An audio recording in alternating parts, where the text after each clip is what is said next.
The Real Deals are on the air now.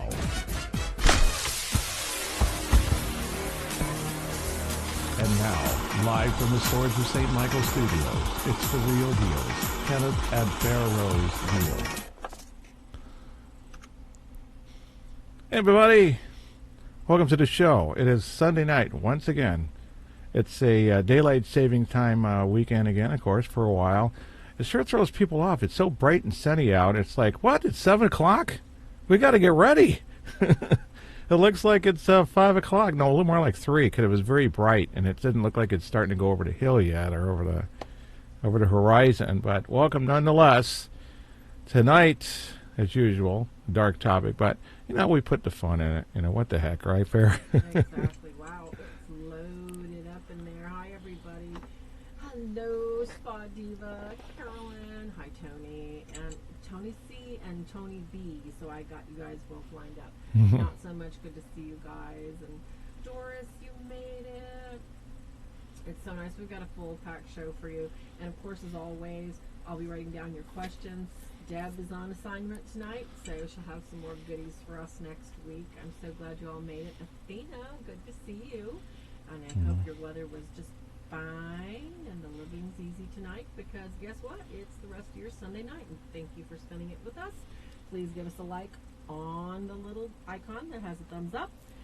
If you're in chat, scroll to the top, put live chat so you can get all the messages as they come through and everybody talking. Hi, Zulma. And that way you can contribute to conversation, Carolyn. And of course, if you'd like to help us out, there's a little dollar sign there. Any amount on the bottom of the chat. Great, yeah. And other than that, we are. I think are we in Patreon too? We're in PayPal, Patreon for the ministry. We help people all over the world. And heaven knows what postage is to anywhere that we haven't been. So, welcome. And as always, we need to get prayed in today, as well as Tony pointed out. Today's the feast of San Gabriel. All right. You want to practice on this one? Yeah. You want to do this one? I can if you'd like me to. Okay. People like the Latin. Everybody, let's thank St. Michael for saving the day. Father, in nomine Patri, the Son, and Holy Spirit. Sicura et principio et nunc et semper et saecula saeculorum. Amen. Sancta Michael, Arcangele. I bet nobody can hear us, because you know what? My microphone's like all the way over here. Sancta Michael, Arcangele. I know, isn't that great? Defende nos in prelio, contra nequitia medicidis diobli esto presidium. Imperidere Deus, supplicis de peccamur tuque. Princeps maletia et celestis satana maliosque, spiritus malignos. Qui ad peritionem animarum pervegantur in mundo, divina virtute in infernum detrude. Amen. In nomine Patri et Filio et Spiritus Sanctus, sicuret et principio et nunc et semper et saecula saeculorum. Yep, it was muffled there for a moment, Tony. It's been a full day, and if you see sticks or leaves coming out of my hair, I just got it from outside a little bit ago. So, yes, you know what? We're rocking it. We've got the mics on now, right? Yay! Hi, Santo. Thank you. Elijah, good to see you. And so anyway, here's the meme for the day. I didn't pick it. I didn't pick it. I swear I didn't pick it. No, I didn't pick it, folks. No. I did not pick that. They should have showed him in the gym. Yeah. And it would have been better like, do you even lift? No, but I like to exercise. Something like that. Hey, nothing's perfect, right? But on the side here, don't forget to subscribe if you have not yet to this channel. Click the little bell so that you guys get notifications, okay? That's the one on the right, people are watching. I've only got 5 likes. Come on, people, give me a thumbs up. Sit up, get off your thumb, and click that button. And there's the support links down below. Just look for The Real Deal, just like YouTube, The Real Deal. I'm telling you. Patreon, PayPal, put in whatever dollar amount you want. And we'll try, as it gets more and more busy, since we might have Real Deals, what do you call that? Ask a Demonologist, Ask a Demonologist segments. In a part tonight, those will get busier. So we'll make sure we prioritize the people who had, if necessary, to even get that far. prioritize those who have given the super chat support. Yeah, we'll get your question right away. And we do have the scrolling thank you over the top. So those of you that, are invested in our ministry, we really, really, really humbly thank you. So on with our show. We have so much to talk about tonight. Yeah. Tonight's topic, as you know, is infestation. An infestation, as you all know, whether it's bed bugs or whether it's cockroaches or anything. It could be a mole or a mouse. Sounds with something, just something disgusting that you really don't want in your life. It always starts small. Any kind of pest, any kind of invitation, it's so small, it's barely perceptible. So you have to be on guard all the time. All the time, people. Yeah, especially if you already had something happen before it comes back easy. Yeah, so we got some new people in there. Be sure to let us know. Thank you so much, sweetie. That's so wonderful. Thank you so much. Hey, from Michigan, Kim. I miss Michigan. Well, I miss the sandy shores of Lake Michigan, and actually my favorite was right here, Tawas. Okay, I love Tawas and all the lighthouses over there. Lake Michigan's crowded. So, hello, Francois Robillard. Yeah, cockroaches are nasty. We've got a lot to get through. And as we're talking about infestation, as always, with anything else, sometimes, despite our best efforts, whether you're talking about going out with people, to dinner and you accidentally get a flu bug or a cold, or going over to somebody's house and 6 of their kids are healthy, 3 of them aren't, and of course you happen to be the lucky one that takes it home with you, any bugs can crawl on us at any time. So how do we look at the bugs that we can't see? And those are the ones we want to go over. The ones that people worry about, are these things going to follow me home? Or are they going to bother my kids? Are they going to bother my animals? And, that's why I sell little St. Benedict little medals for doggies too, because doggies can see stuff too. So yeah, unfortunately. Oh, Zulma says her cat kept looking at the ceiling last night. Poor baby. Put a night light on for the cat, or a sound machine. That works for animals too, you guys. All right, Ken, you want to stop at the top at I tried to put them in order, and it's impossible because sometimes the stages are different. So and there's not we'll go over that because we talked about that, kids. A lot of times, people will ignore some little things, and the stages will all of a sudden just boom, jump right there in the middle, and all of a sudden, oh, Doris, thank you so much, sweetie. That's so. Oh, you guys are such a blessing. I swear, you guys. Oh my gosh, you're gonna make me cry. But if we jump around in the stages, we want you to know that certain cases that we've had, their infestation may be different on the level of when it started and how it started. So that's why, as we go down the list and we look at what's going on with people, whether, you're curious, whether, you're on a paranormal team or you're a ghost hunter, or maybe you're just, a person that prays and you're like, I don't know what's going on in my parents' house or my sister's house. So we'll try and get to your questions, and we will try to, clarify things as they go along. So at the top, you want to stop at 20 or start 20 or start 1? I think we should start just because I tried to do it in early stages versus later stages, but it's hard. But there it is. Dreams and nightmares, Farrah. That seems like the first thing to come and the last thing to leave sometimes because it's the lowest level. It's on your psychological level still.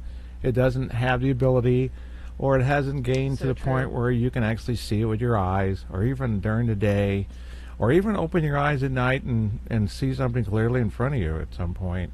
Instead, it's infesting your dreams, and you'll hear people that way. And it's not sleep paralysis either, which is a later stage, but it can go to that at some point, especially if it likes invading your dreams.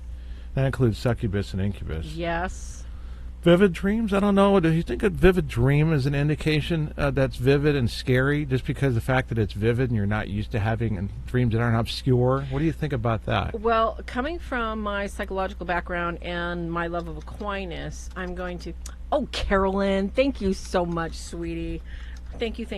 God bless you. Okay, so I'm going to talk about, both angles here. I'm going to talk about my book stuff that I read, and we're going to talk about young, all those psychologists too, for whatever intents and purposes, they basically wanted to categorize what the human mind was thinking when it was like zoned out in REM sleep, which I didn't really know about back then. Yeah. They were trying to explain away what happens.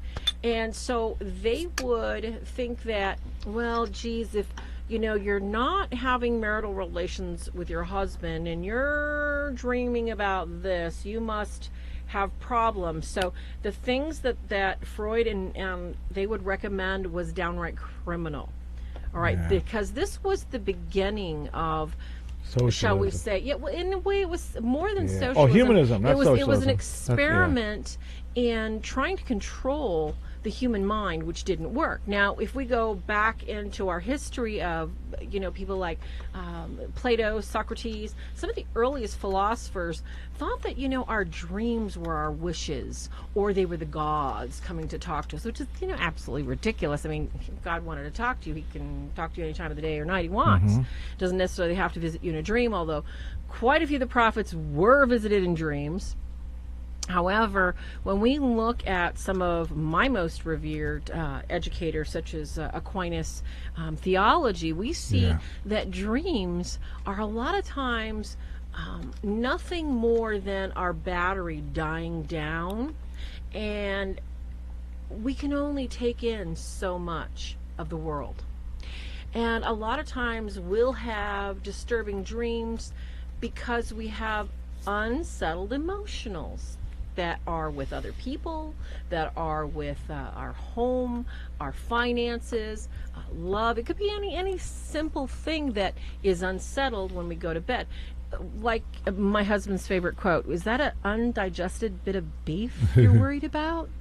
And sometimes that can give you a bad dream too, because just the thought in your mind can turn into something that it really isn't. So dreams and nightmares alone are not enough to say, yes, is the beginning of an infestation. A lot of times we have to look deeper, and when we talk to people, a big question that we do ask everybody is, what's your diet like? What are your daily habits? Are you getting enough sleep? Are you drinking enough water? Are you getting any kind of exercise? Are you sedentary? Do you live by yourself? Because our diet, our fluid intake greatly influences our quality of sleep. Now, if we are not getting a minimum of 7 hours, and I say, maybe 2 4-hour or 2, 3, and 4-hour bits where you're solid sleep, because not everybody sleeps through the night. Some of us, wake up once, twice, 3 times because we're just light sleepers, and most mothers are that way. So look at the overall health first before you pin anything on a nightmare and a dream, because sometimes they are just random. And they don't mean anything. Most of them don't mean anything at all. True. Interpreting dreams is another story. A lot of the exorcists that we know, too, that when we talk about, this guy's complaining about this, and then we add everything into the pile, okay, like a little stack of stuff, and say, okay, this, and this. And they'll look at the dream, or they'll look at the content of the nightmare and say, you know what, that we have to take it off the pile, basically because the person may be on Ambien sleep medication, the person may be on antipsychotics, the person may be on amphetamines like an Adderall. So this kind of stuff can affect our dreams too, and it's not in itself a tell. It's not in itself. However, repeatedly it can be so. More and more on that. Okay, the only other thing to add is video games. We tell people to back off on all of this stuff, because all it's going to do is just enhance it and confuse you more. That, like, if it's already figured it's so consistent and none of these things are present that she brought up. Thank you, not so much. All right, don't you love today? Not so much 20. Yes. Well, it's a lot. It is. It's not so much. Yes, it's not so much. You know what? Yeah. I'll take your intentions not so much. the Blessed Sacrament, and I'll pray some prayers for you in Latin before Jesus. Yes, Okay. we will. All right. Yes, we will. That's definitely good. We're going to church tomorrow morning Mass. Okay, I guess we'll go to good. the number 2. Well, Tony just made a really good point. He said that he actually purchased Father Ripperger's book on deliverance, for the laity. Yeah, and he's they're got filming. prayers before you go to bed that helped you a lot. And that's something we didn't point out. a lot of times, and I even tell my kids this, you want a good night's sleep, that's what your guardian angel's for. You put your guardian angel in charge of your sleep and say, look, I got to get up at 6, I got to get up at 7. He's going to be right there poking you in some way to get out of bed. So put your guardian angel in charge of your dreams, because that's what he's there for. Say your guardian angel prayer at night. Ask the Blessed Mother. Ask Jesus. Say, look, I need some sleep, and I need to just hang out with you, and they'll do it. They'll do it for you. Okay, stages of infestation detailed. And number 2, of course, is noted. Everybody knows this one pretty much by now because they're just sporting it out there so much in movies and TV shows. 3 a.m. and it's usually between the hours of 2 and 4, not necessarily. But when you wake up from number 1, dreams, nightmares, and you look at your clock and it's squarely 3 o'clock, and you're like, wait a minute, how can this happen? My clock is 7 minutes fast because I'm a little slow in the morning and getting out of the house. Well, we think that it's, and Farrah, you can remind me if this is one of the ones that you agreed on, that I think your guardian angel is waking you up so you get attention to it, because it doesn't serve the demon any purpose for you to see 3 a.m. is on your clock when it's 7 minutes faster than the world, except that it does bring attention to you because 3 a.m. means something, because it's kind of, like I said, mainstream to you on that level. But it means something to the demon because that phase and position of the sun, not to mention the old mockery of the Holy Trinity, the 3. 3 is a very, we'll just say a holy number. People might say, what about 7? Well, but we're not talking about lucky numbers, right? But 3 a.m. is very common. We have some other videos on that in itself. We're going to try to go through these without going into too much detail. But if you get on a roll, Farrah, go with it. Sorry. And tonight we have 22, and we'll do the best we can on that, including taking chats from our super chat people. We'll take them at any time during there, so I'll keep an eye on her, and you can do it too. Yes. Anything to add on the 2 to 4 a.m. kind of thing, other than that, if it happens a lot, and you could just say that, okay, it might be one of the things you said about in the first thing, especially if it comes out of the blue, and it could be something demonic, something just entered a curse. That's probably the most common one because they go on like a light switch. I have to say hello to Seamus because I love the name Seamus. It makes me want to pick up a sword and just chop something. Seamus, welcome. Right. It does. I love the name Seamus. Seamus. It's such a strong name. Okay, I think the most important thing to remember is waking up at night. That's alone not an indicator. 2 to 4 a.m. because lots of us have animals, lots of us have old houses, lots of us have bladders, lots of us are old, or we drink too much water. And like Tony pointed out, so many drugs can just give you wonky dreams and wake you up for no reason. You think you're going to get a good night's sleep, boop, you're out of bed. So that alone in itself is not necessarily the beginning of an infestation. However, the exorcists we know always tell us that if you're disturbed and if you wake up at that time, invoke your guardian angel. Invoke your guardian angel and pray yourself to sleep. Go to sleep holding the rosary. If you don't pray the rosary and just pray the Our Father, just sit there and count on your fingers and pray the Our Father until you go to sleep. It's the best way to do it. We'll do a show on guardian angels. Oh, yes. At some point. But we'll tell you at the end of the show what we're going to talk about next week. Okay, then unseated anxiety. Somebody's interconnect. I'm sorry about that, Farrah. It was the way that it compiled, and you'll see that, hey, 3 and 4 is basically the same, but it's like I just added a number to it. So I want to ask for forgiveness on that. But unseated anxiety means that it's what? Nothing's going on in life. Nothing's due in bills, and life is great. But I got this anxiety, like when something bad is on the horizon, like court dates or, tax time, and who knows? It's unseated anxiety. And I always said, too, the first thing to come is anxiety. The last thing to leave is anxiety when you have an infestation or a demonic oppression of some sort. But dreams are... somewhere in the middle there, that they might be the first to leave, and then anxiety. Definitely. They seem to be very much hand in hand. Oh, I agree. I don't know about depression. That doesn't seem to be so normal unless you've had depression problems in the past, but anxiety definitely. Bipolar people kind of have like switching between the two of them, whichever mode they are. We're going to do another show about mental health. We'll bring Father Driscoll on. Since he would be our PhD, we'd like to have one of those on. I agree. And not only a spiritual warfare PhD on top of that, Father Driscoll, Mike Driscoll, he's got a book out there. It's a great book. Hang on a second, real quick, because we're talking about dreams and uncomfortable feelings. And Athena was saying, she's got to go back to the hospital again for the same thing that they sorry tried. to hear that. I know, Athena. I'll keep you in my prayers.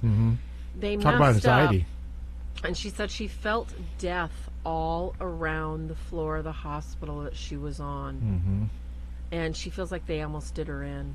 How can she avoid that feeling, Ken? What's the best way to avoid that feeling again? Oh my gosh, sometimes it's either eliminate the source of it, like it's your intuition, your instinct. Like that story about you with the cast getting cut off your hand. You knew they were going to cut your hand. Oh, I knew it. I'd seen it. I'd seen it. I saw the blood. I saw everything, and I warned them, and they wouldn't listen. They cut me anyway. Boogerheads. And then there's a direct method, because we might assume that we're actually being played, because there's reasons to worry, and demons love negative energy coming off of us, I guess, for lack of a better way to say it.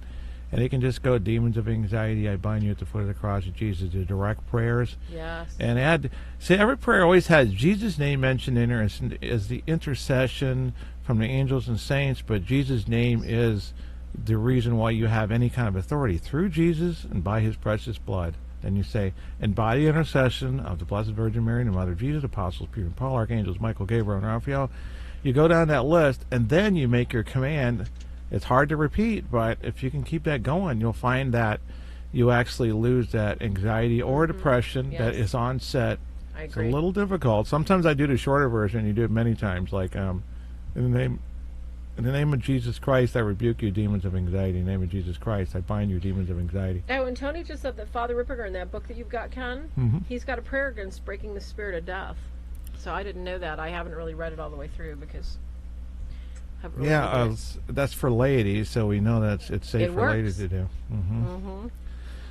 And let's see, so that's for anxiety. Yeah, you know what? We get so many situations where there's fear and anxiety go hand in hand. One causes the other. We don't know which causes sometimes. No. Hey, I have anxiety, so I have more fear, because people by nature can have it. We've seen it have it running in our family. It's like a curse. I'm sorry to say, but we don't want to get into that topic on this show yet. Yes. I mean, another time. Okay. Number 4, Farrah. This is probably one of the most alarming ones when people find out that there is something that you're catching. It's the occasional shadows that you might see at the corner of your eye early. Well, it's more than just a flicker of a shadow. It's more of, like Athena was saying, it's the feel of an actual presence that's there. It's more your the back of your neck, the hairs on the back of your neck goes on high alert, and your throat just clenches right up, and your eyebrows are like, okay, your ears are like, all of a sudden you can hear, gnats crawling up the wall 3 rooms away. Your body's reacting. Yeah, right your there. body is literally reacting to fight or flight. So when you see things out of the corner of your eye, does that mean that's an infestation? That means it's time to get your holy water and bless your house. Don't think that something out of the corner of your eye is going to be good. Yeah. Yes, it could have been a little feather, or it could have been, somebody was walking by in the house. Yeah. You don't get the kind of complete physical reaction and visceral reaction, internally, with just somebody walking by, or maybe the door closing. You just don't. So something that strong, you definitely need to bless the house. Could it be the beginning of infestation? Possibly. Could you stop it right away? Most definitely. Yeah, with the drugs out there and stuff, including the ones you take that are illegal, people get all these things, and they don't even list the symptoms. And your friends, obviously, and whoever, is not going to tell you what the symptoms are of whatever drug. It might not be popular or notable. Now it's like, so people are like asphyxiating themselves, or whatever word is, by their own means, and then they associate that with demonic. Yes, I agree. And you know what? Francois Robillard brought up a really good point, that sometimes an excess of insects such as flies, an insect infestation such as a lot of roaches, an insect. Everybody gets ants in the spring, okay? But to the point where everything you do and you're still not getting rid of them, or let's say all of a sudden you leave your window cracked in the bathroom and you've just got like a swarm of like 20, 30 flies from nowhere. Holy water time, kids. Definitely. Roaches, spiders, those are actually the real ones that show up. The flies, I think I suspected it, but see, I didn't get to investigate that place in that detail. But the roaches is kind of strange. And roaches come and go in a weird way, too. You can take that little bait stuff and you can kill them by getting them to take it back to their nest. And then they disappear with the guys with the what do you call it, insecticide guys. Well, they can't do it that well because it fogs the place and everything. And then suddenly they go like a thief in the night. But, yeah, it seems for some reason the demons draw them there. They lure them there. Those are part of this world's imperfection. Roaches, wasps. Wasps have no purpose. Hornets. Yes. They make these little mud things. Yeah, what are you going to do? Throw them at Isn't somebody that to true? protect you from your, bad guys hitting your house or something? Yeah, we have a question I'd like to address right away before we go on with the rest of, the occasions and, the creepy crawly things. Kim has a really good question. We get asked this a lot, and I don't want you to feel bad, Kim. We're not picking on you or anybody, because a lot of people think that it's perfectly all right to use sage. I use sage in my cooking all the time. I grow sage in my backyard because I love the smell. Will I take this into a potentially infested home? Will I use this in my own home as a bundle, as prescribed by the spirituality, which is really beautiful, of the Native Americans, and wave it around my house and say, "Be gone, y'all. I know you had someplace better to be." No, I would never do that. Why? Because basically my spirituality is Christ. My spirituality lies in the hope and the salvation of Christ.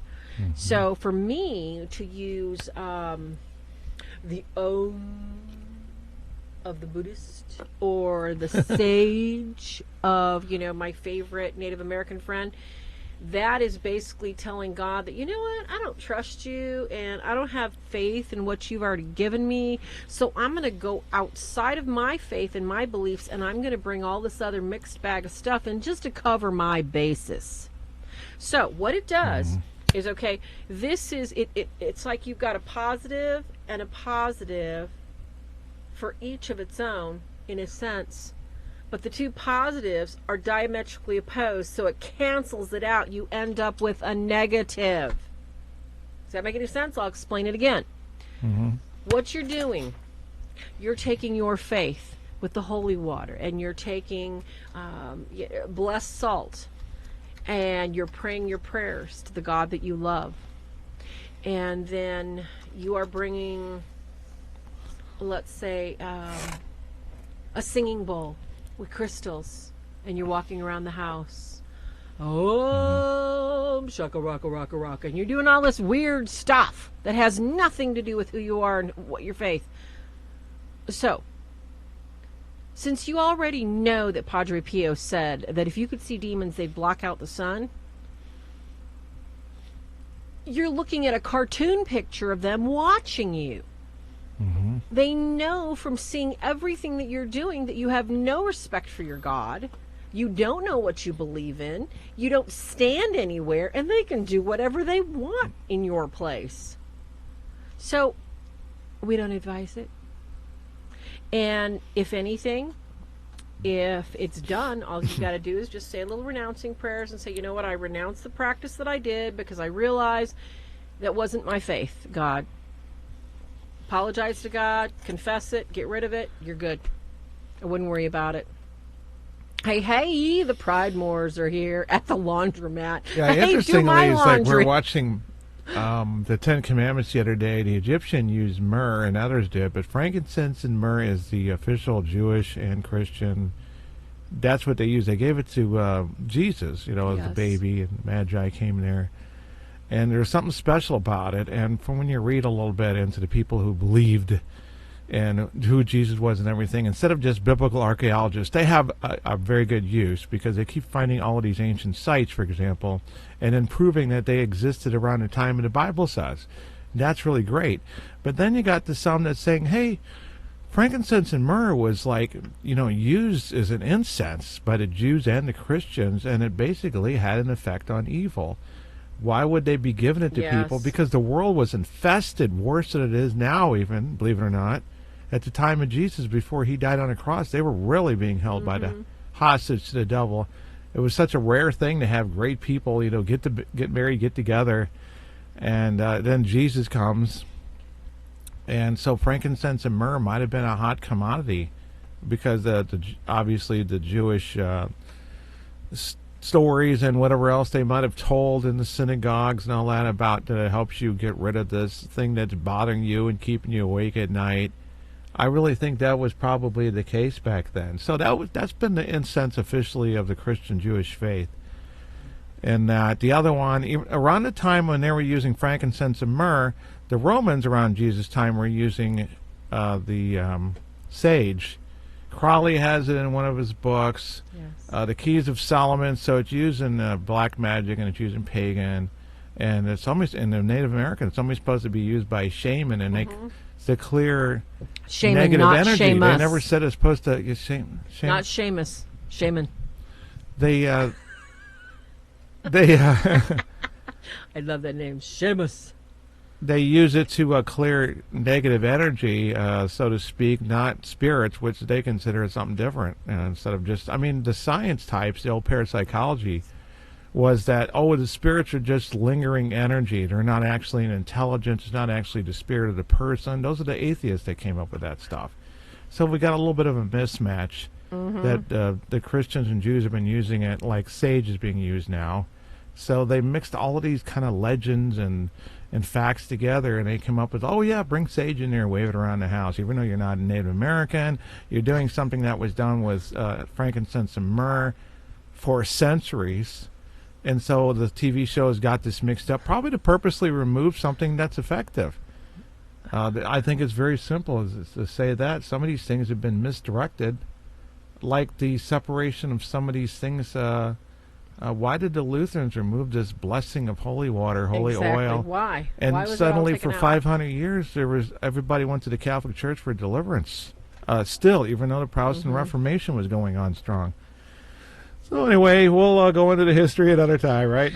Yeah, and we got some great people that joined us we haven't seen forever. Question from our Super Chat people, anything we see? Or actually, a question about his friend has the Keys of Solomon. Do you want to say something about the wonderful Keys of Solomon? The lesser or greater. Yeah, it's very evil, and Freemasons and all that stuff all ties in with this stuff. Without giving you great detail. Yeah. The idea is that they think that Solomon had this ring of power, and basically, believed it, and that he ordered demons to build the temple. See, David was crushed because, and he deserved it because he fooled around with Bathsheba, blah, blah, blah, okay, and he got punished. One of the things was his firstborn was born stillborn, and the second thing, he told, you will not build the temple. He wanted to build the temple so bad to show his honor and glory to the Father, but he said, your son will. Of course, he didn't know which son at the time. True. And so he was not able to build it. Do you really think that he's going to go, well, geez, I want to build in a couple of years, so I'm going to tell these demons to do it. How about angels of heaven? So they think this ring, just make the demons. Why would God want defiled hands to make him a temple? And then it's like you promised it to the Son, not these demons. And guess what? It took 40 years. I'm not impressed, demons, if that was true anyway. It's like maybe if they got it done in 6 months. That would be something, but still, we got angels of heaven, more powerful. Those fallen angels lost some power, and they lost their creativity, among other things. Exactly. They didn't keep everything.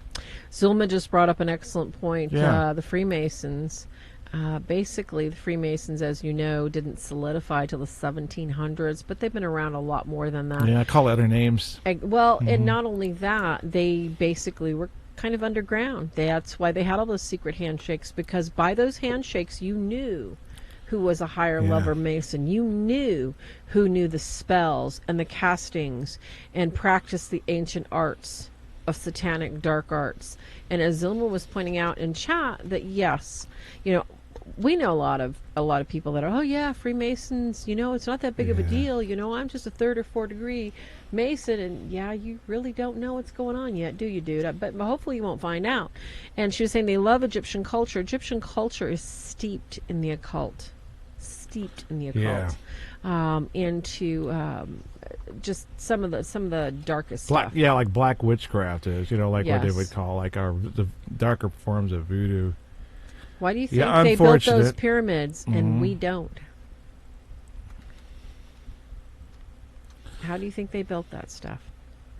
And all of a sudden the technology's not there, that we can't figure it out? Well, kids. Okay, which are we on? Number 7?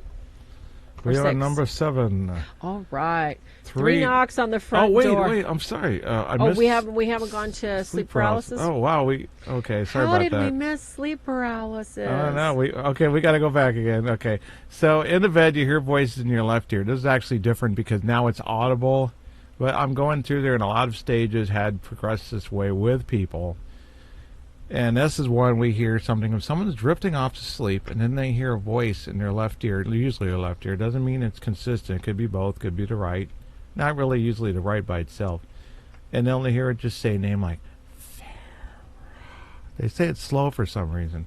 There's something about saying the person's name that is personalized, and that seems to be an early stage of oppression and infestation, because an infestation is really nothing unless a person or two is oppressed, because you got to zero in on the people.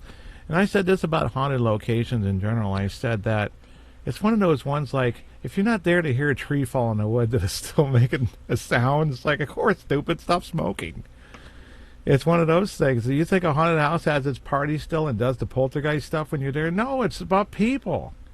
It's people they pull all this stuff on, and this includes purgatory ghosts. So if purgatory ghost there, he's going to get your attention, rattling chains, let you know, so that, he has the, we'll just say, the option that you might actually pray for his soul or her soul and help them to pass on. They're allowed to do that by God in some cases, to get attention. Of course, it also could be a demon, and it's just about, see what a demon is not going to gain anything by drawing in someone to pray for them in church, as a purgatory spirit. So get that out of your head. The only benefit of it is that you decide, oh, there's a purgatory spirit here. I think I'll get out a Ouija board. Of course, no one ever says that, do they, Farrah? Mm-hmm. They said, there's a ghost here. I want to get out the ghost box. Hello. Stupid Radio Shack junk. Testing 1, 2, 3. Go, like. Yeah, Zuma brought up a really good, interesting fact that our Catholic Church has been infiltrated by the Freemasons. We actually watched a video the other day. Was it by Church Militant, or was it by Marshall and the Ren and Stimpy of Catholic education? I love them. They're so funny. Taylor Marshall and, oh gosh, I forgot their names. Tony Cobianco, maybe you can help me out with the names. I forgot them. But basically, they showed us some clips from, pre-World War II, where at the Vatican, they had in full regalia 33-degree Masons promenade, decorated, and walking into the Vatican with the Pope. This was after Pope Pius X, folks. So, yes, I think that sadly we do live in a fallen world, and I don't really think there's too many places in this world that hasn't been in some way not infested like we're talking about, infected, which is a little bit different. Infestation is something you can probably like scrape off. Infection is something that's like really just like trying to suck off the bone. That's what I look at them people as. But yeah, they use infestation. It is what it is, kids. about a We gotta house just and an keep object. praying for our leaders, praying for our Pope, and praying for all those people that are trying to destroy what we love. I know. Yes, exactly, Tony C. Tim Gordon and Taylor Marshall. I call them the Ren and Stimpy of Catholic Ed because they're so bloody funny. It's kind of interesting about that, too. They got their hand in a lot of stuff over the years, and even promotion. They said that even though Washington shows that he was wearing a Mason apron, that there isn't evidence that if he was a Mason that he even got far enough to get to those phases. And they think that a Mason painted it, which they know it was true, painted that picture, and he did it to promote Freemasonry. Not that Washington was a member of the Freemasons, because they are contrary to what the Constitution is and everything to some degree. But the thing that people aren't going to like to hear is that I was watching one of those Freemason documentaries too, and it was the History Channel, and they didn't have a negative spin on it. That's it was because more like they like it. they had that thing where the guy was in there and he was just telling, "Oh, we do the sword thing," and it'll, they made it sound really innocent. And then the one guy spills the beans on something after they made it sound innocent. He says, "Right here we have like the registry book." He was in England, of course. No, excuse the accent; it's Cockney, so make people more comfortable for speaking in another part of England. But the guy was looking at the Yorkshire. I think it was the York Temple. I don't know if it was in Yorkshire. York Rite? Yeah, York Rite. York Rite. There's a Grand Lodge and there's a York Rite. There's so many different rites, kids. It was like there's two so of them. They're big rites. old ones there, and they're at least 300 years old. I think 500. He was going in his book, and guess whose name was in there as a 33rd degree Mason? King James, the one who commissioned the Bible for the Protestants. Yes, the famous King James. All you people saying that's not in my Bible. Mason. You had a Satanist commissioning your Bible. Others who are not, in the know about that is you are slowly indoctrinated into Satanism when you're a Freemason. So the lower levels, Blue Lodge, you won't know anything. You just think it's a bunch of guys who put on, donkey suits and stuff, and girls pop out of cakes at conventions or whatever, and you think it's all fun, like Fred Flintstone at the Water Buffalo Lodge or something like that. But by the time you're 32, 33, you're going to know that you're fully indoctrinated into Satanism like no one else, even Crowley and all of these, that you basically came from the side of sympathy. You learned about Satan from the ground up, and didn't you know it was your Lord and Master that you were agreeing with all this time. Anyway, we did an episode a long time ago. We'll do one again. You want to know something? If you want to think this is a positive thing, when we do shows on Satanism and Freemasonry, we have problems. Not mostly outside. That means people we connect to. In other words, I'll have problems with connections, and you name it. Yeah. And I don't think it's a coincidence. So it's like, I'll think, geez, do I want any problems with this show? Maybe we should skip that topic, I know. Sorry, I didn't mean to go on and on. It's like, well, obviously we're going to have to do it for a second show when we get to a half hour at least.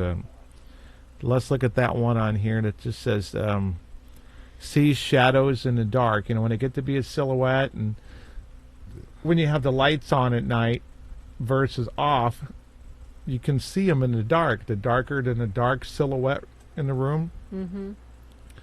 And that's how you can more see them, not necessarily like walking in front of a night light, where they have that kind of dimension.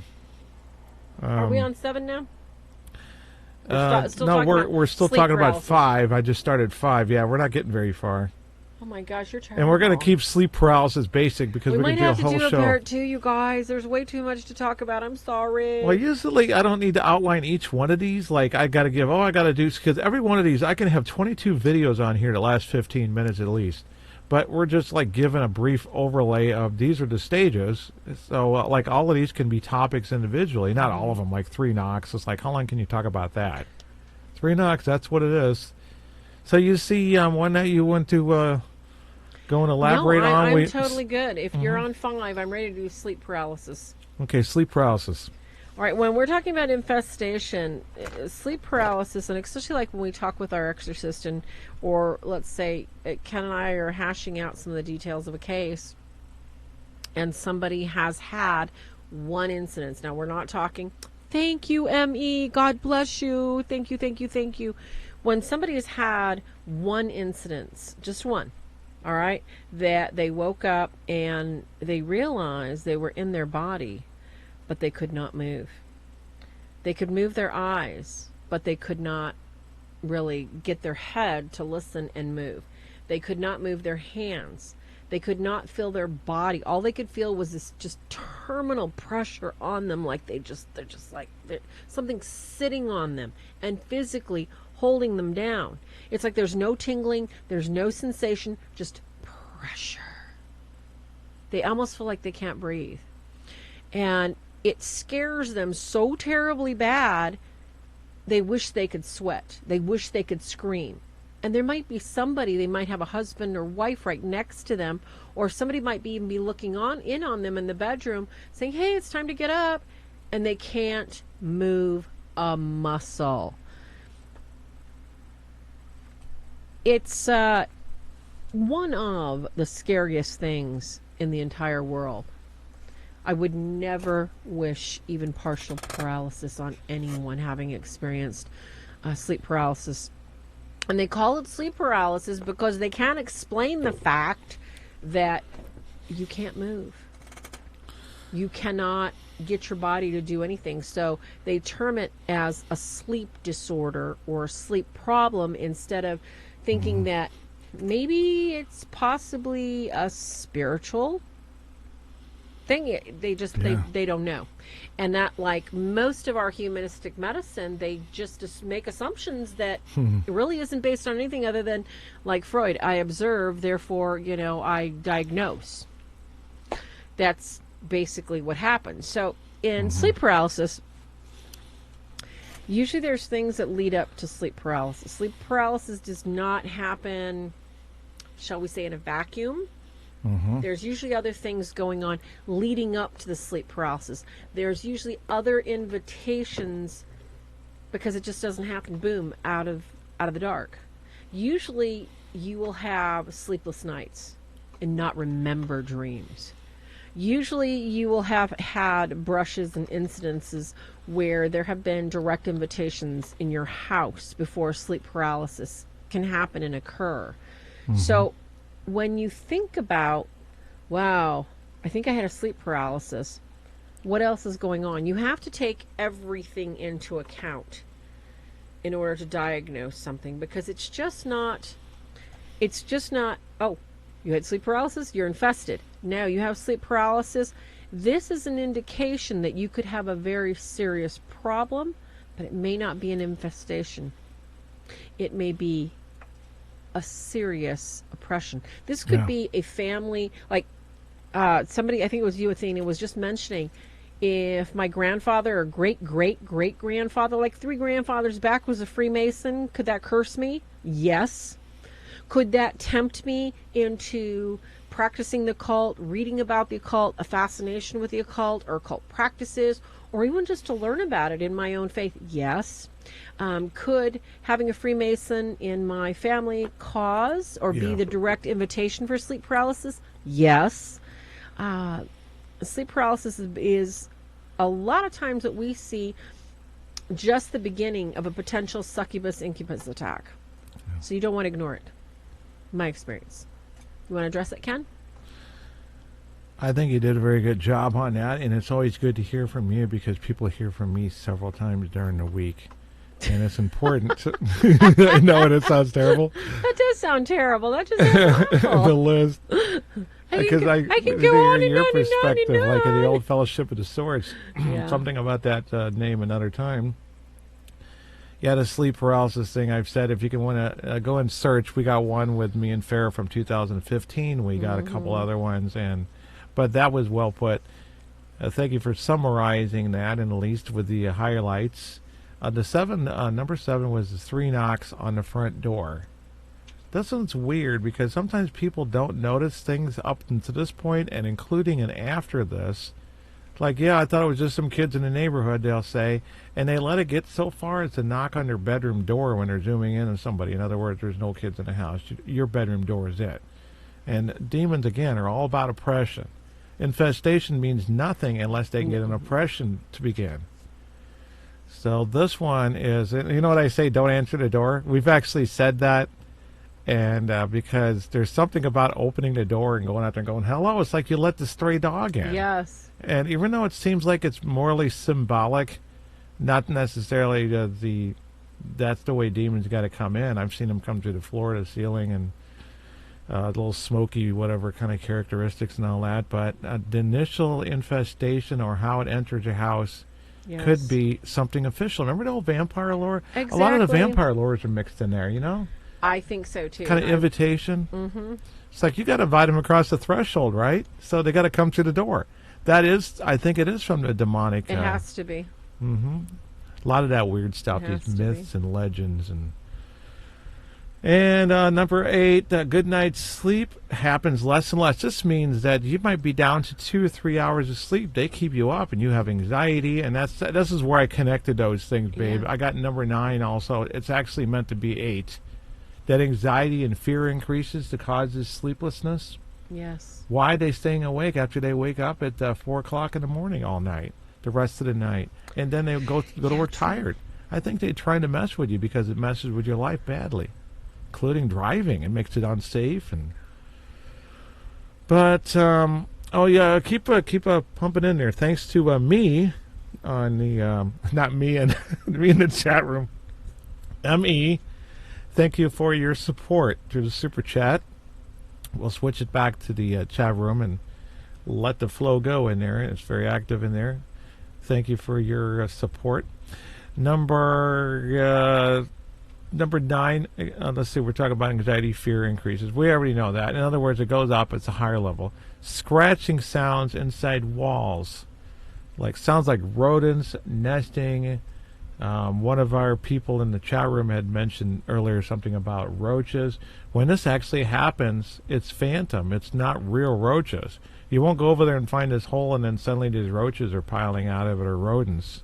They don't really. It doesn't. That would be very rare, and it would be there already. And then the scratches actually weren't diabolical or or supernatural or phantom. Yes. That's a different thing altogether. And demons aren't going to manifest like. They're not going to manifest or teleport all these rodents. No. They already had them. So we don't want to get kind of people crazy on this stuff. It's a different thing altogether when it's just something that's natural. But people will associate. So you got to be careful of that. Very because you'll true. think, the demons want people that who are oppressed, and they think that they're in control of everything. Yeah, I did that too. Yeah. What about when my sandwich started going bad when I left it in the refrigerator? Yeah, I did that too, says Mr. Demon. Yeah, he wants them to think that, they're doing all this stuff to wreck their life. I agree. That's what obsession is. And those stages are obsession, subjugation, and oppression. That's invitation gone bad. That's exactly what that is. Yeah. And invitation is the key. It's the key, Farrah. And guess what? You can invite it further. It's not just enough that he's knocked 3 times on the door and then you open the door for him. Yeah, and you can keep adding to it, making it worse. And guess how you do that? One of the big ways. You invite psychic mediums over who bring toys, and they do spirit communications. They make fatal errors like, it's the spirit of a little girl. She just wants to live here with you in peace because she likes you. She misses her mommy. Yeah, you got to watch it. Those are false prophets, by the way, when they give you these revelations and all that stuff. So you really got to be careful. Even if they say, I'm an active Christian, and it doesn't matter what guises they use. You got to be careful of that. All right. You see, footsteps in the attic is related to number 10 with the scratches in the walls. It seems like there's a lot of cases where there was footsteps in the attic or noises in the basement, which is number 12. Those 3 are connected. You didn't go over 9 very well. Mm-hmm. That kind of rushes through them when suddenly, wham, we got 3 right Well, let's there. just say we're 7 minutes away. We're going to have to go to 2, but I think that, you really need to, if you didn't address anxiety, fear, and the increase, we're talking about infestation. Hit it. That needs to be addressed because we all go through anxieties and fears, and it's like, oh, Zuma, I'm going to pray for you. We need to do a 54-day rosary novena for your son that's a Freemason. That is just so sad, sweetie. And in your prayers, if you could remember my son too, our oldest, 28 this year, is in terrible, terrible, terrible spiritual shape, and I pray for him every day, Zulma. So this anxiety and fear comes, and what it does, it's worse than anything you can imagine, because a lot of times we create our own problems, and when we're looking at a case to see if a home or if a person is infested, what you have to look at is, has the level of fear and anxiety in the house, is it ratcheted up due to an external event, an internal device such as a depression, a death in the family? These kind of things affect us in ways that sometimes other people don't see. And what may look like maybe it's a potential spiritual infestation is the normal stresses of living life. And it has to be dealt with prayer, and it has to be attacked head on in ways that tell us, okay, well, I'm doing this, this, this, and this, but I'm still having this anxiety. What else is going on? So that's how we look at these levels that can affect people every day. We get anxious too about things. So it's not just you guys that go through anxieties and fears and stuff like that. You know, I'm always afraid every time I go before the blessed host, I'm not going to be able to get back up, and I'm going to fall right in front of everybody. It's like, ah! I'm like, okay, angels, help me so I don't fall. It's not funny, but it's a fear, okay? I know it sounds stupid. So, you know, before we go any further with the fears and anxiety, Doris has a good question. Can you explain, Ken, why some little children could become or would become ghosts instead of going to the father of death? Or are they all little girls demonic, Ken? This is the one thing she really can't find an answer to, and she just doesn't understand it. Yeah, that's a good one. When they're below the age of reason, and some kids mature at different levels, that she called herself Sister Magdalena Cross later. She was a nun. She became one. But she made a deal with the devil at 5 years old. Now, for some reason, you know, I mean, God knows when, and the devil knows when you're at the age of reason. And it could be 5 years old if you're extra mature. Sometimes we use this number 7, as the age of 7 as the most popular. But now kids may be more immature because of some form of trauma, whatever, divorced. And that might delay their development. They might be 9 years old. Okay, having said that, it's like a 12, 11-year-old and all that kind of stuff. Do you remember what, you know, this old movie, the Bible, whenever Sodom and Gomorrah got basically destroyed, and the child asked Lot, I think the father, was the children evil too? And a snake crawled out of the eye socket of one of the children's skulls, basically answering yes. I think in some societies, bigger cities and stuff have more atrocious things. The countryside attracts Satanism a lot more. It's amazing how many Satanism types are down there in forgot the name of the part of Missouri that we travel through on occasion. But anyway, they haven't been alive too long, so there's not going to be, we can just say this, like, they won't appear as darker and stuff. The more they live, the more darker sins and so forth you're going to create. They can be kids that were indoctrinated to Satanism. It doesn't mean that, you know, their guardian angel and everything is going to abandon them. And I mean, to some degree, where we're talking about that kind of controversial idea that if the mother and father were somehow possessed, like a Satanist or something, or how about those natives that were in that movie 13th Warrior, and you saw a pregnant woman down there in that cave, remember? They were very animal-like they were all possessed or on flakka. That when things are consecrated to Satan and then so forth, it might put them in at least a holding pattern, if not a permanent, we'll just say a hellfire or something like that along that line. But there is evidence that all the demons are not only let out of hell, but all the ones they lured there and the humans are out here helping them. And a ghost girl would be like if she lived on the property and you did purgatory prayers and then she stopped. It wouldn't take much to send her on her way. Like even a Capuchin monk that Padre Pio had seen, could that be an older gentleman who had more things that he was responsible for because he's long past the age of reason. So we suspect them they're demonic more because of all of those elements. And one of the indications you can do is say, if you see the child from head to toe, foot, it doesn't mean it's a demon. Yeah. If it's not, remember that you can't see the feet on him? That's almost, as far as I can tell, every case. Even the Blessed Mother apparitions. If you can't see the Blessed Mother's feet, all there is roses down there, and there's no inch of her foot, just her garment ending. Garabandal, for example.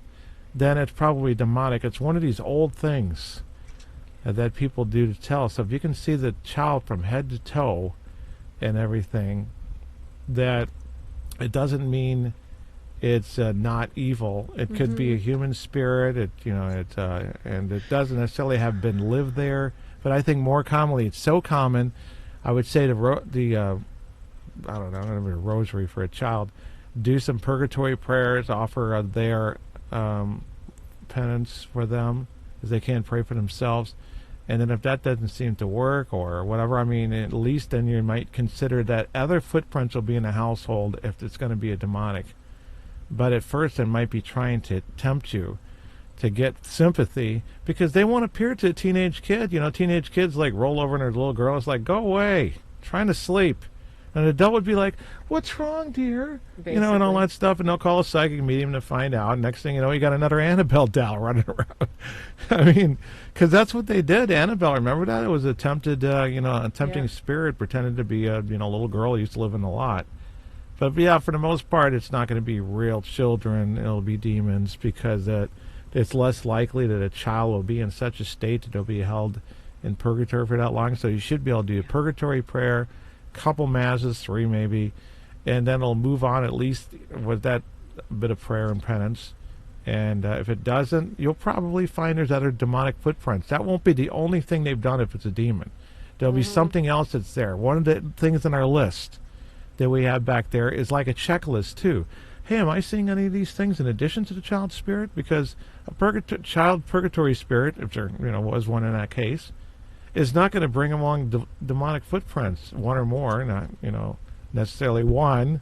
You got to keep a checklist, and then they can review them individually and together. Now let's get back to that list so I can Hold keep. on, I got some angel questions to answer. Let's get back there. Okay. Oh, goodness gracious, I just forgot which question I was answering. Oh, no, sorry about that. Well, Athena said you were speaking so fast about her hospital question that, she wanted to know if you would. Oh, what was the hospital question? The hospital question was the one. Athena, can you reprint that so I can get this question answered, and then we'll get to your question, because I forgot what the hospital question was exactly. Sorry about that. It's okay. Doris's question, though, I agree. I don't like thinking of little ones as demonic or stuck here as a ghost. Okay, Number one, Doris, you don't think of them stuck here as a ghost, all right? Number one, the biggest trick the demonic has made is to make everybody believe that he doesn't exist, for one. Okay? 2, seeing this stuff my entire life, children that are actually real ghosts that actually are... This is a glove, okay? This is a real solid glove, okay? If I saw this as a ghost glove, it would just, vanish. It would just be a wisp. It would be nothing more than a ghost image on a regular camera. A ghost is nothing but a memory of something that was there. Why would God allow a child ghost? I honestly, in all the saints' writings and everything that I know of, I do not know of any recorded children ghosts. Are there some? Probably. I don't know of any that are real ghosts that have no effect on humans, no interaction. They cannot see you. I can't see them, other than, I see them as a ghost. However, a young child that giggles, a young child that interacts, a young child that might move something in a toy area, a young child that is invitational, peeking around a corner and grinning at you.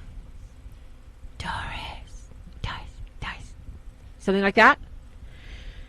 Time to pull out your holy water and start screaming at it for it to get the hell away from you, okay? Why would God allow a little child to invite you to follow it ever? He wouldn't do that. Yeah, it's a lure too. A good and loving God would embrace that child right away, as Tony C was saying, and he's telling you like it is. We leave here, we're heading up to hang out with the angels and Jesus. And as you're standing in that line, you better hope your soul is at least saying, I'm sorry, God, I'm ready to go, because as soon as you head up that elevator, you're going somewhere. And that little child's not going to get stuck here. That little child is not going to be a vapor here to have to go over and over and over again, something it wasn't capable of understanding. Yeah, they're not old so, enough. Yeah. Children too big of a are penalty. not demons. Children might be born possessed. They might be committed to the devil. But little children as ghosts are not ghosts. I would say 99.9% of them, Doris, are not ever going to be an actual wisp of smoke that is classified as a ghost vapor or ghost experience. It is demonic, and it is invitational, and it does know that for whatever reason you're susceptible to that sort of invitation. And that's who, it's almost as these demons are so smart, they watch us and they know if you're susceptible to a crying child, to a giggling child or something like that, That's what I think, yeah. it's not human. I can't think of any cases where it was actually a human spirit child, and you're saying the same thing prior to when we even got together.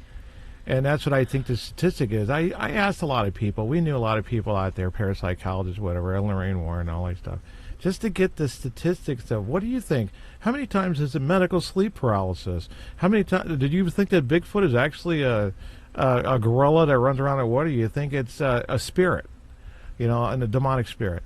And we get the truth from behind the scenes. They try to be, more.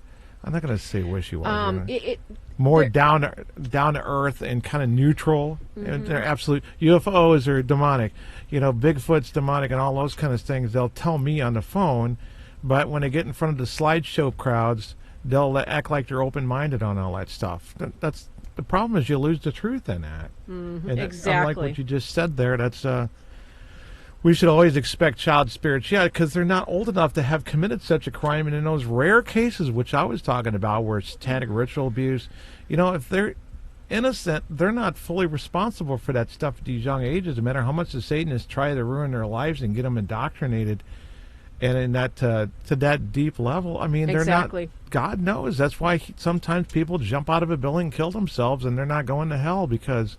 Every they were case not is different. in their right mind. They did not have right reason. They were so beleaguered with fear and pain and everything that was assaulting their heart. They could not make that decision. And out of that fear and that abject desolation, they lost their mind. And Jesus sees that and will not curse them and condemn them.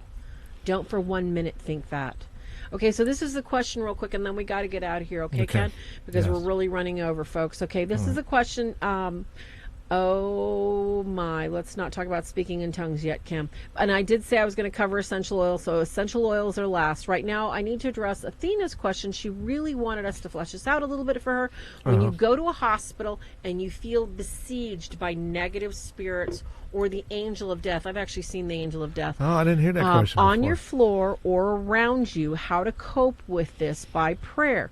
And Tony recommended that, in Father Ripperger's book, there is an actual prayer you can pray for breaking the spirit of death. And it's, what's it called? Breaking the spirit of death. I can't think of the name of it, Ken. But yeah, I've seen that prayer too, Tony.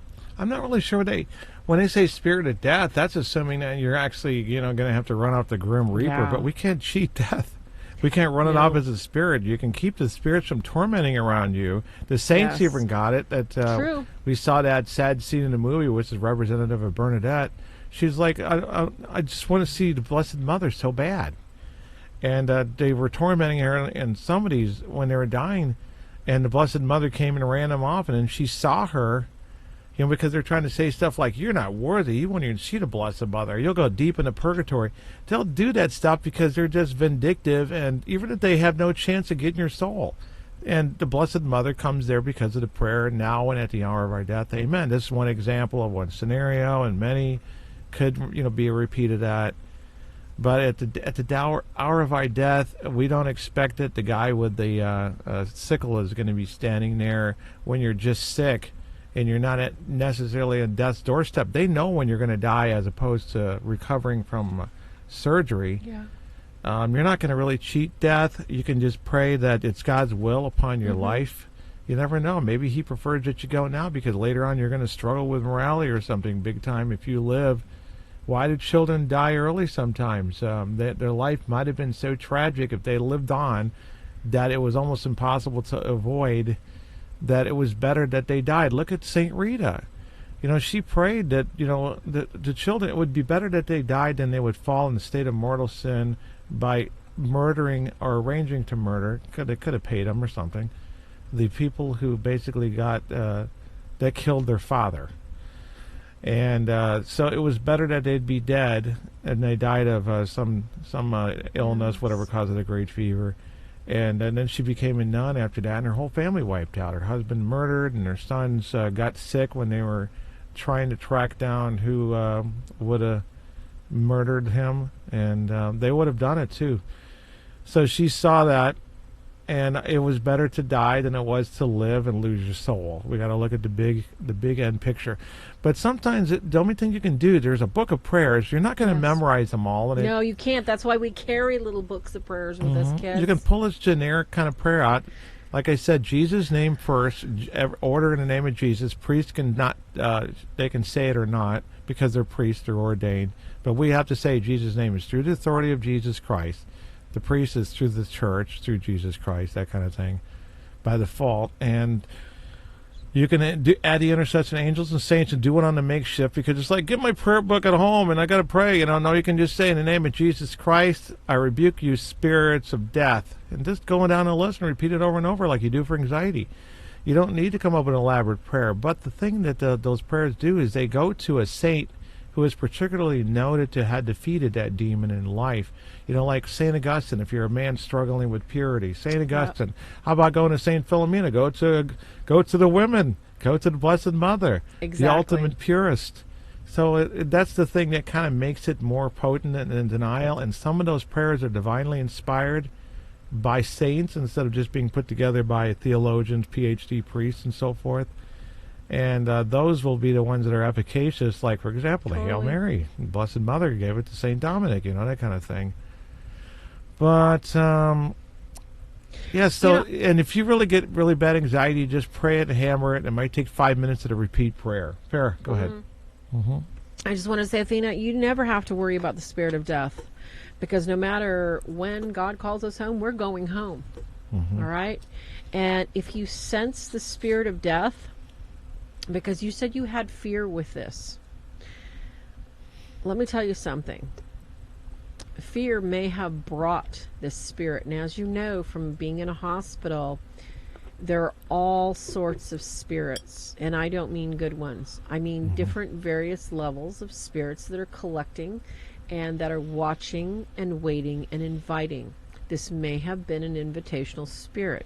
I would strongly recommend, like everybody else has in chat, that maybe you try and look up these prayers. Father Ripperger recommends, and there's a reason he's pulling these prayers. Also, too, if you could find the My Prayer Manuals by Father Lasance, I'll put them up on my Prayers by the Bead page so you can find them. There's some very old prayers in there to the angels, and they're in Latin, too. And we know the devil the leather-bound small book? Yeah, the little small books that we carry to Mass, when we put our veils on and pray, before the Blessed Sacrament, before Mass. Yeah. These prayers are efficacious because they come in Latin and English. And when you're in the hospital, there is nothing better to take with you than your Latin prayers. And if you wear a veil, take your veil. Because that's one of the few things they will let you carry around in a gurney. You might be able to pin a St. Benedict medal to the gurney itself, but you can definitely take your veil. There's no reason they have to take your veil away from you. And that's a sacramental, dear. And your prayer book, you may have to leave that, but your veil you can take with you. And that veil has heard every single prayer you've ever prayed. It's like a rosary. So, the way it gets my number one positive thing in the books that I helped Ken and the book that I wrote, number one thing, do not engage, do not acknowledge. If you see a negative spirit, chances are it's not there for you, especially if you have no reaction. If you have a gut visceral reaction from fear, one of two things are happening. You're afraid of your doctor, or you're afraid of what you're seeing.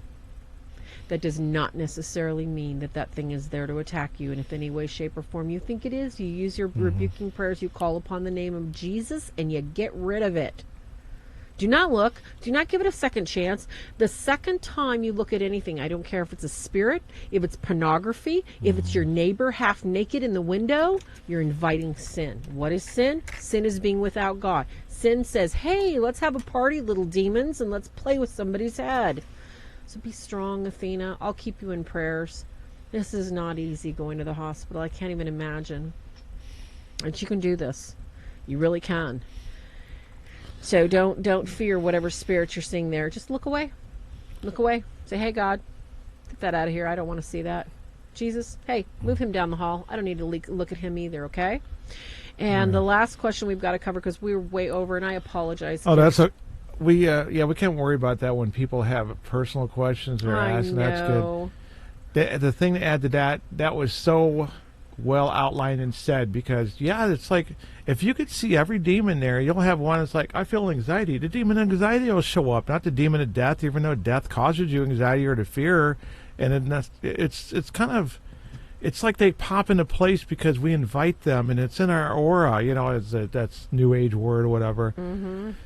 Yeah. That they see it and they're attracted to it because that's how they mess with you. They can see that on you, and they know what demon to come, to send, however the process goes, so they know how to mess with you psychologically and spiritually. So you got a demon there, a fear, you got one anxiety, and some people who have a demonic affliction, they will have a demon of the sickness or illness or death. But just because you're dying doesn't mean a demon of death is there. It just means that it's natural, and it just happens. But you'll have a demon of anxiety and fear, and there's other things trying to work on you to maximize what you're going through in their favor, and that's why they show up on cue. Okay, Farrah, go ahead. Okay, I have one more question that I have to cover, and this again, I don't want anybody to think I'm picking on anybody here, but this is a very, very important subject we got to talk about, because this goes to infestation too. And this is a good one, and I'm so glad you brought it up, Kim. She's talking about essential oils. She wants to know, are essential oils bad? Can they be bad? And, what harm could they cause? And I think that if you look at what is oil, our Lord was given frankincense, myrrh, and gold. As we know, frankincense, myrrh is the reduction. It's the reduction of the essence of a plant that is considered so valuable and so rare. When you're looking at essential oils, what are you looking at? You're looking at a reduction of a beautiful plant that either smells wonderful, has been used for thousands of years in rituals, such as, I have frankincense oil. As a matter of fact, Rosalie Cotta sent me some fabulous stuff. When you buy essential oils, when you buy them, we need to be aware of who we're buying it from. It's just as if, when we buy clothes, we don't want to buy clothes that are, shall we say, sourced from children sitting, 12-year-old children making them in India. We want to buy them from a place that we know it's okay because, adults actually made these. They sat down. They're not, no one was hurt. When we buy cosmetics, we don't want them tested on bunny eyeballs. So when we buy and introduce essential oils in our home, which is wonderful because there's so many healing properties of lavender and jasmine and all kinds of other scents that are so healing and soothing, essential olive oil. So make sure that you know who you buy from.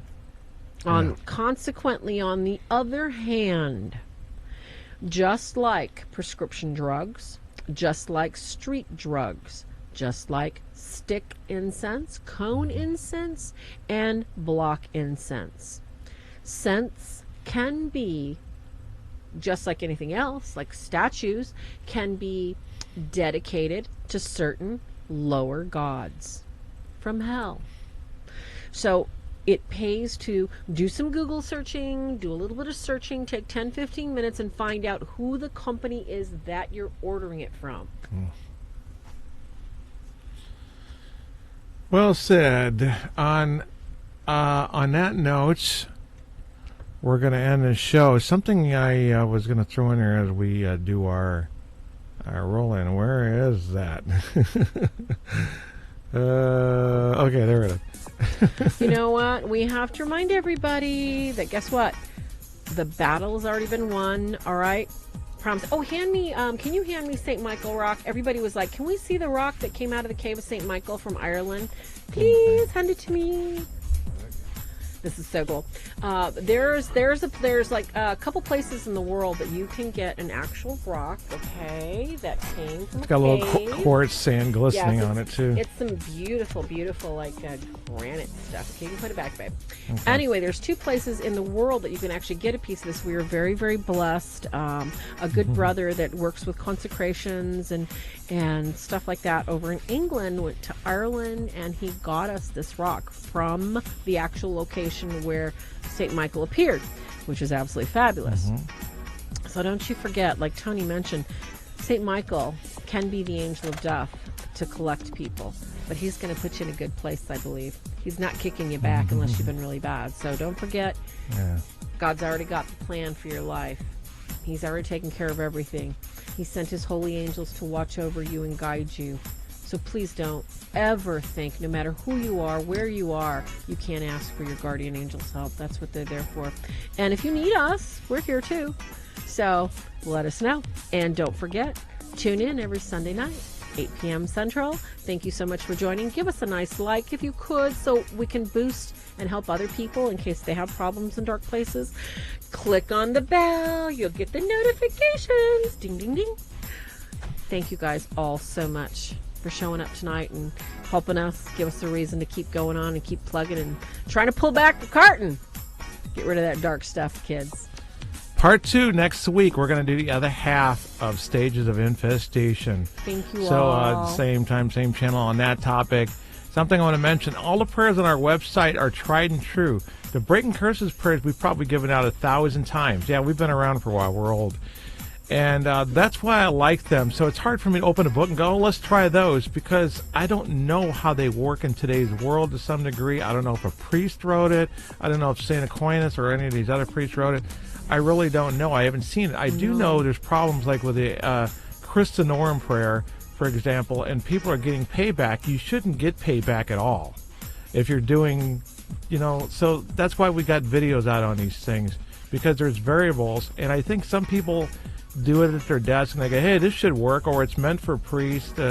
There's variables, and we weeded it all out by putting the prayers that work on our site, that work well, that have solved and closed cases. Not that Father Ripperger's got great prayers. We're not dissing him, because you need to get his book. But if you need something instantly, you need something instantly, go to our website. It's like right there. You got your phone, you got your smartphone, whatever, you got it right there until you get his book. Get Father's book. It's like the breastplate of St. Patrick. It's a great prayer, but it is. It's so long. I haven't seen the results that we get from other prayers, so you know what I mean. There's some prayers better than others, and people in the field will know. Father Chad is in the field too, but if you collect a bunch of prayers off the web and you put it in one book, you don't know which one's more efficacious than the other. I'd rather use the more efficacious ones, wouldn't you? So we tried to weed that out. As we know ones that are working great, we're going to put them up, especially word of mouth. All right, so the usual goodbyes and sighs and all that stuff. I know, so long-winded This is our little gathering for the Sunday nights, but thanks. Yes. I know, we'll this see you is next week. This is our little Ren and Stimpy cheers, okay? Taylor and Timothy, they can have their little Ren and Stimpy moment. Thanks everybody for all the cheers. The cheers, gang. The support, and thank you for joining us in the chat room. Thank you all for the support tonight. God bless you all. And don't forget to say your prayers, Rabbits. Good night. God bless everybody.